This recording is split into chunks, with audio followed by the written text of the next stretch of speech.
Almas desnudas. Tras escuchar la historia de Hans Christian Andersen, El traje nuevo del emperador, nos preguntamos: ¿realmente la obsesión por lo que otros piensan de mí puede llevarme a esto? ¿A pasear desnudo y, solo por sugestión, no sentir vergüenza? La historia real de Amin nos enseñará que sí, que son miles las personas que pasean desnudas. Amin, muchacho magrebí de solo 23 años, llegó a España hace 4. Su viaje en patera fue dramático, casi trágico, y su vida después tampoco ha sido fácil. Desde Andalucía se trasladó al País Vasco, donde vivían y trabajaban unos parientes suyos.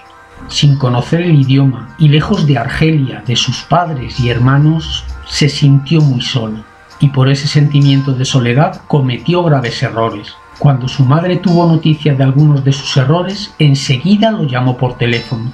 Todavía hoy Amin llora avergonzado cada vez que recuerda esa llamada.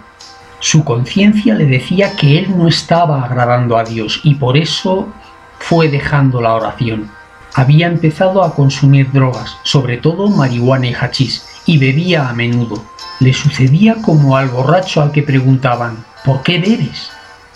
Para olvidar, respondía, y al replicarle: ¿pero qué quieres olvidar?, decía él: quiero olvidar que bebo mucho.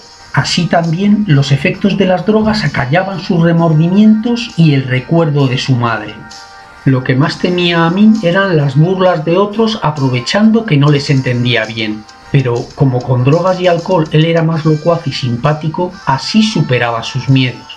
Trabajó en el País Vasco y en Valencia, y llegó a Alcalá de Henares, donde conoció a Juan, un profesor universitario a punto de jubilarse, hombre reservado y de buen corazón, cuyo carácter introvertido contrastaba con el extrovertido de Amin. El chico enseguida le abrió su alma, empezó a pedirle consejos y se desahogaba con él como se hace con un hermano mayor. Así creció la amistad. Igual que el niño del cuento al emperador, Juan fue el único que avisó a Amin de su desnudez.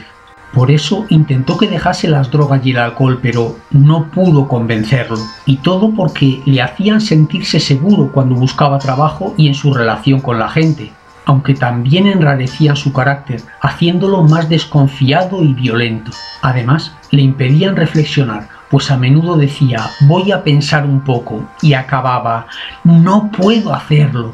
Desinhibido, se relacionaba con personas perjudiciales y tóxicas que se aprovechaban de él. También tomaba decisiones precipitadas y hablaba mucho sin pensar, igual que un loro. Simpático y locuaz por fuera, pero triste e incomunicado por dentro, sentía su alma desnuda. Quienes le ofrecían marihuana y abundante bebida, igual que los falsos tejedores al emperador, en realidad le invitaban a desnudar su alma y a vestirla con un traje inexistente, pero a él no le avergonzaba, porque se sentía uno más entre esos falsos amigos, ya que tenía su alma tan indignamente desnuda como ellos. Juan, el profesor, recordaba la mala experiencia de dos amigos: Rafa, de Córdoba, que para superar su timidez con las chicas se aficionó a beber, y Oli, americano, que por un motivo semejante empezó a fumar hachís y marihuana. Ambos exhiben ahora sus almas desnudas ante todos. Como son mayores, Juan sabe que les costará cambiar. Pero Amin es muy joven todavía y podría hacerlo sin tanto esfuerzo, porque el chico, aunque siente placer, es infeliz, y su corazón se ha empequeñecido y aislado. Sigue hablando con Juan, pero sus almas ya no se comunican. La amistad se ha enfriado. Aún así, el hombre todavía reza preocupado por Amin, pues lo mira como a un hermano pequeño.